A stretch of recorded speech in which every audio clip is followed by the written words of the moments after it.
Hi, this is Arna from the Towers marketing team. If this is your first time watching one of our videos, we help marketers increase their conversion rate by 2 to 3x using conversational landing pages.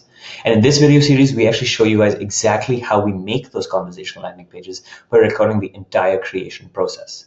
In this particular edition, we'll be taking a look at the home space.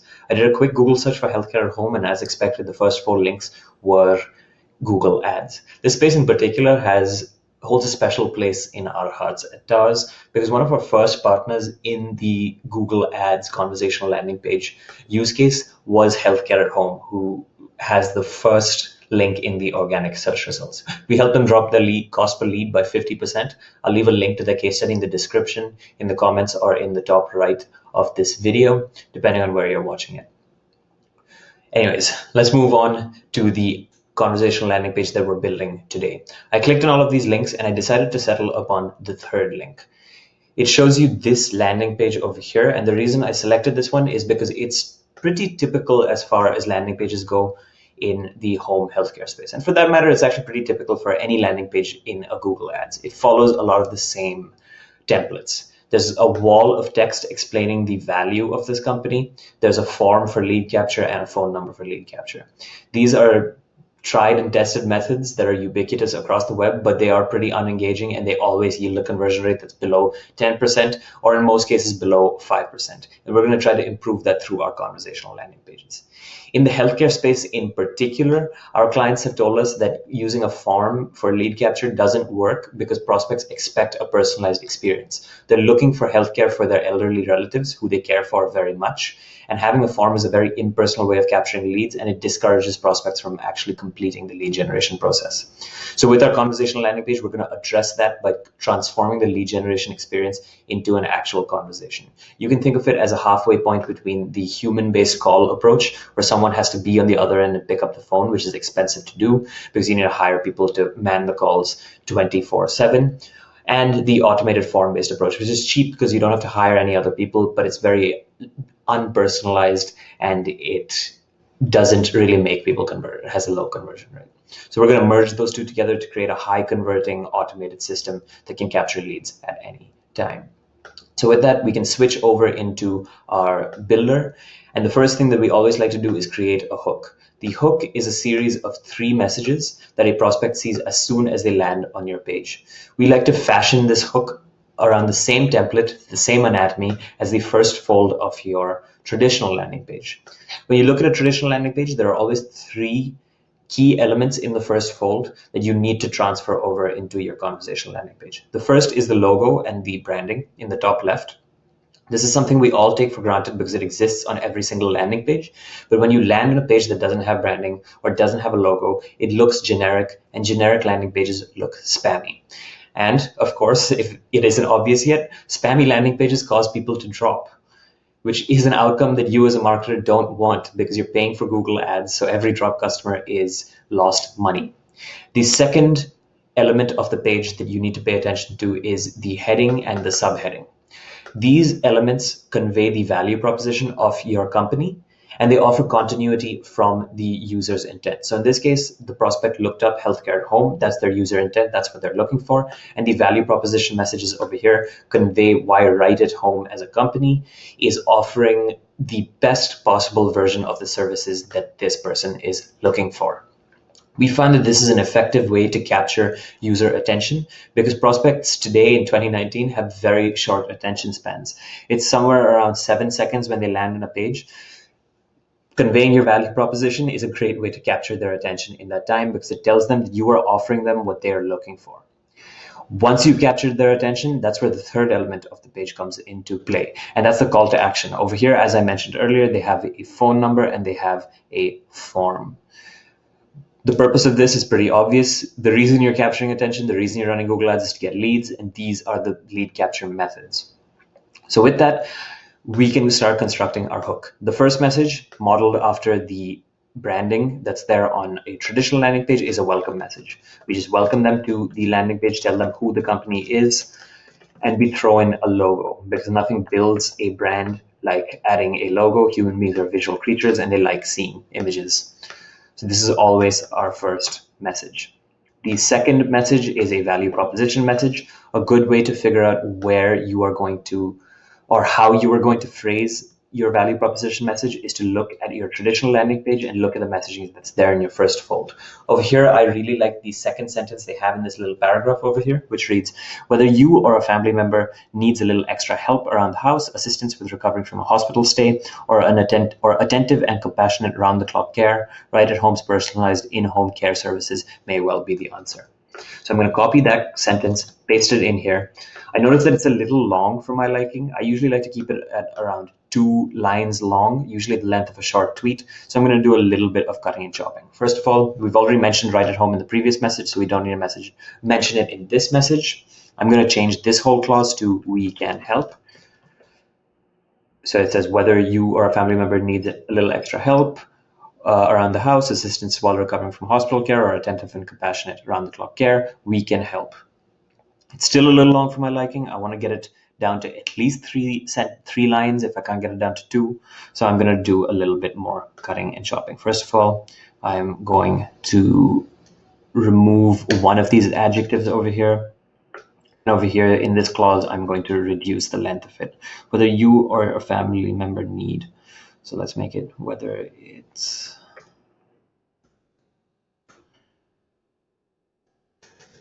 you need a little extra help around the house, assistance while recovering from a hospital stay, or compassionate round-the-clock care, we can help. Let's make we can help bold just to emphasize that. We've got it to 3 sentences, 3 lines. 2 lines is ideal, but I really like the way the sentence is phrased. It's as concise as it's going to get, and it conveys the key value proposition of this company. So I'm going to leave it at that length. Use your own discretion. There is no hard and fast rule for how long these sentences can be. Just keep it within reason. Your prospects don't want to read an essay, so keep the message short. And this really applies to all of the messages in your flow. Don't make your welcome message too long. Don't make your ask message, which is the third message that we're going to get into right now, too long either. And also don't go past 3 messages because, again, people don't want to read an essay. Keep it short, keep it sweet, keep it concise.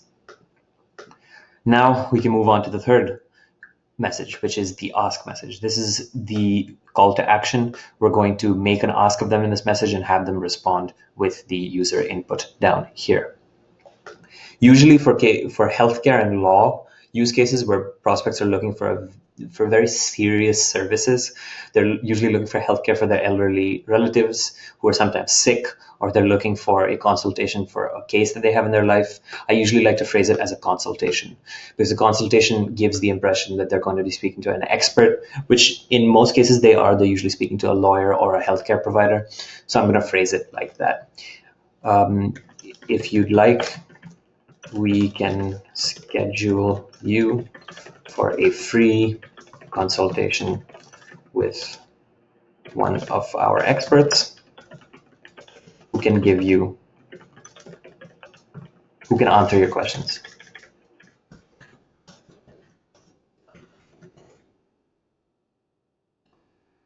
I like to make free consultation bold. People love free stuff, and consultation gives the perception of expert advice. So make that bold, emphasize it a little bit. In terms of a user response, right now, by default, it is set to text response, which is the standard way you can respond through chat. So if I hit deploy and open the preview over here, you can respond by typing something out in a way that you would in a regular chat. So welcome to Right at Home, value proposition message, ask message, and now I can type something out and hit send.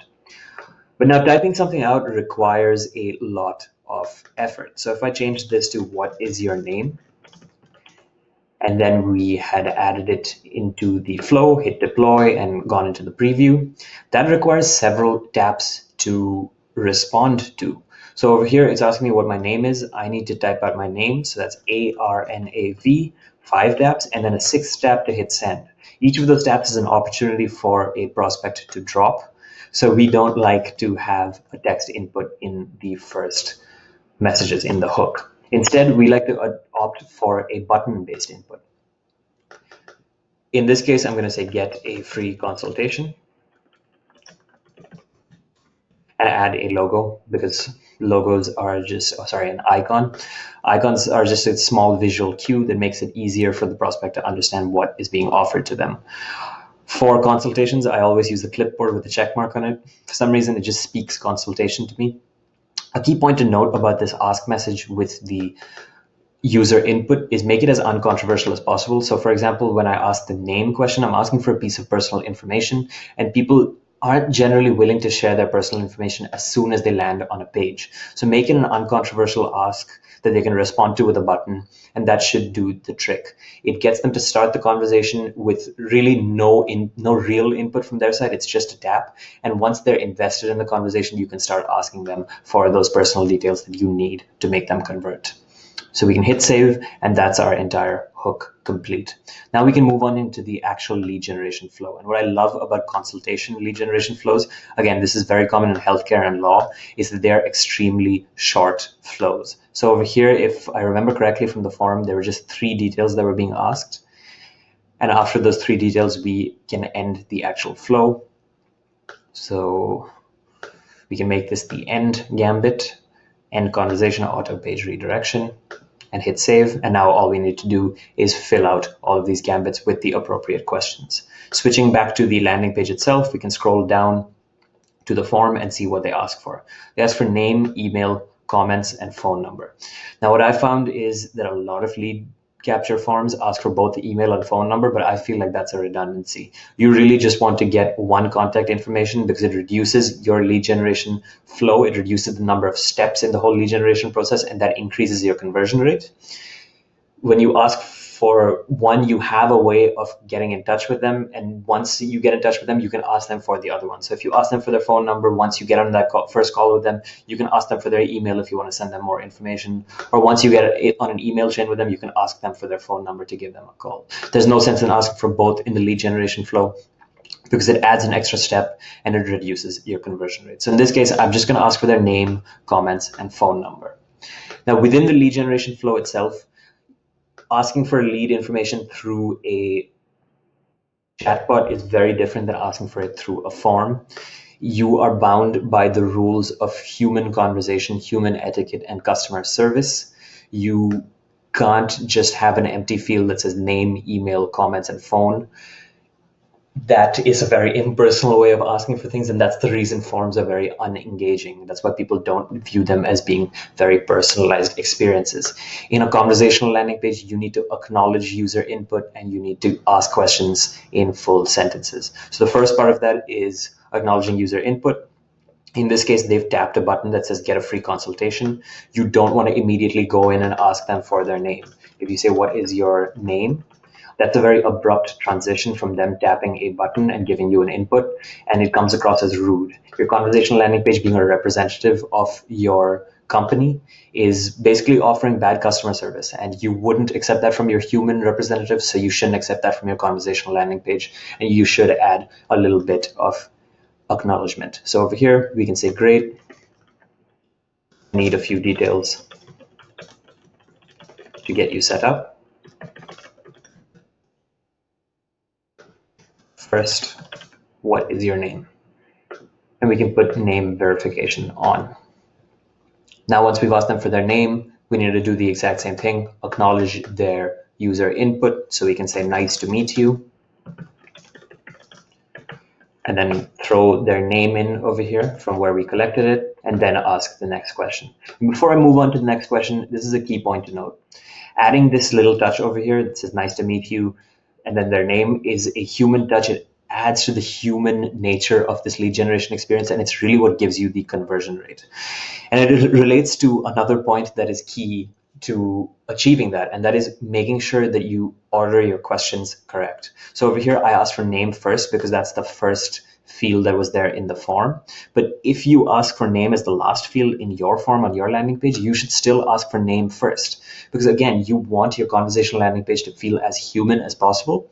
And if a human being was collecting lead information, I think that the first question they'd ask is name, because usually people like to know who they're talking to.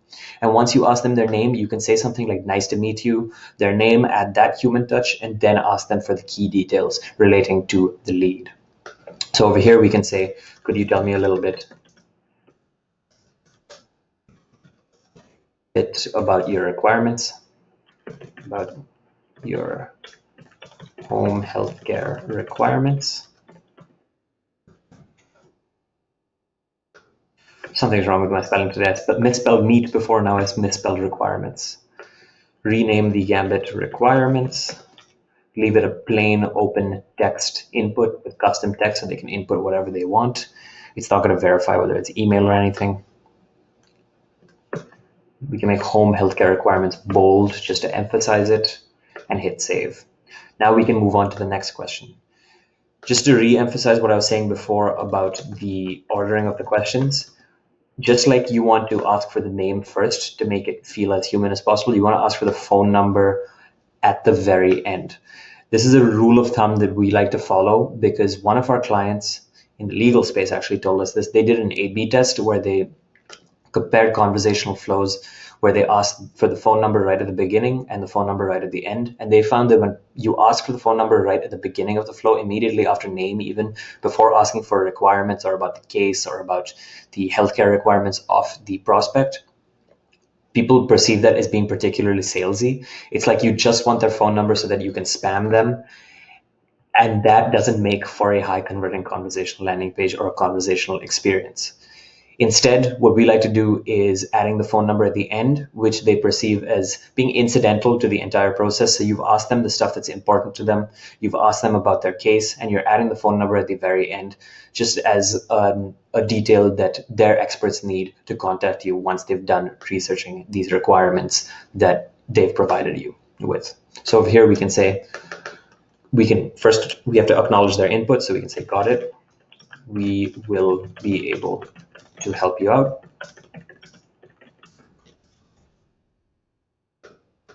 What is the best phone number we can reach you on? What is the best phone number to reach you on?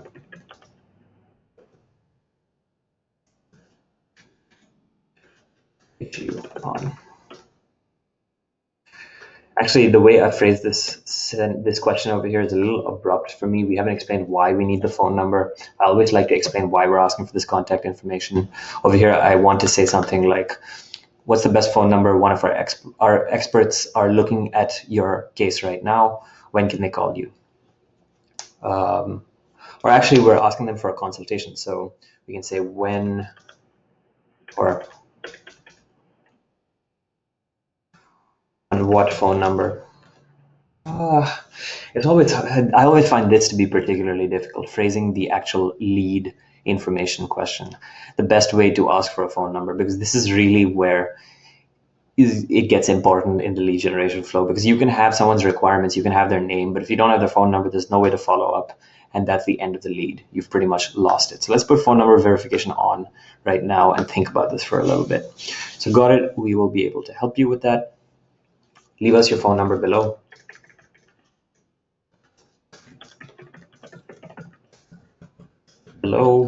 And one of our experts will be in touch with more. Make phone number bold, and whenever I use the word below, I like to add an emoji. It just adds a visual element, a downward pointing emoji. It's pretty emotionless, but it just adds a nice little visual cue telling prospects where they have to input their phone number. I've put phone number verification on to ensure that they are giving us a phone number. I'm going to hit save, and we can close out this lead generation flow. When they give you a piece of lead information, always thank them, because in the age of robocalling, it's always great when someone is willing to share their phone number with you and willing to trust you with that phone number. So you want to be grateful to them, thank them for giving you their phone number. So we can thank them and close out the conversation. So thank you. Keep an eye out for our call. We look forward to serving you in the near future.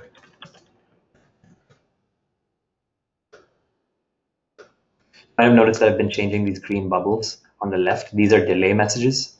their delay bubbles. They essentially tell the bot how long they should keep the typing animation on before they show the message to the right. So over here, it's going to wait for 1 second, say thank you. Then it's going to wait for 2 seconds, show the typing animation, and then say keep an eye out for our call.